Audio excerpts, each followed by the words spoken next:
બરાબર? એ તમને મેં સમજાવું ત્યારે પેલા આપણે પ્રવૃત્તિ કરીશું. તમને દરેક પાસે 1 થી 20 અંક આપેલા છે. તો ધન પૂર્ણાંક આપેલા છે અને બીજા ઋણ પૂર્ણાંક આપેલા છે. દરેક પાસે 2 અંક છે. બરાબર? અહીંયા મેં 2 ચોરસ પાડેલા છે. એક છે અંશ, એ લખ્યું છે અંશ અને અહીંયા શું લખ્યું છે? બરાબર છે?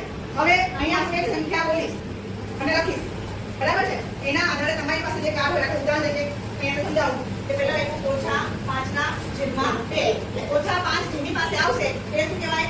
અંશ. એ કયા ખાનામાં આવીને ઉભો રહેશે? અંશના. અને 2 એટલે કે છેદ. બરાબર છે? એ 2 અંશ જેની પાસે છે કયા ખાનામાં આવીને ઉભો રહેશે? છેદમાં. એટલે મૂળ આ સંખ્યા કઈ બની? આપણે શું થશે?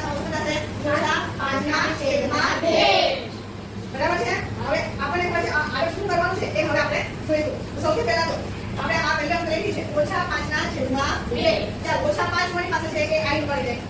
આ તમે આ ખાનામાં આવીને ઉભા રહો. 2 માર પાસે 2 કોની પાસે છે? આ લાવી. ખાલી બસ.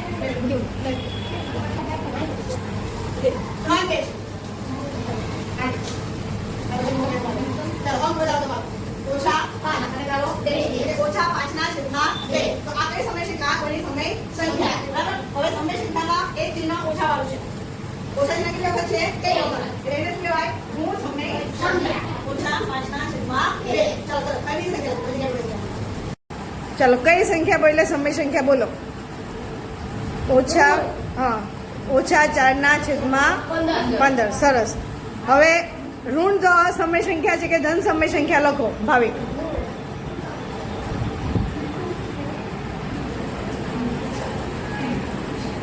સરસ. ચાલો વેરી ગુડ. ચાલો અંશ કઈ સંખ્યા બની? ઋણ સમય સંખ્યા પણ કઈ? -7/12 લખો.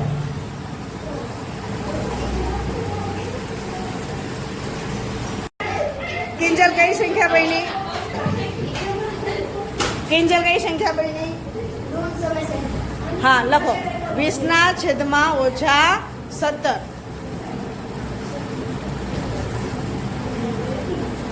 વેરી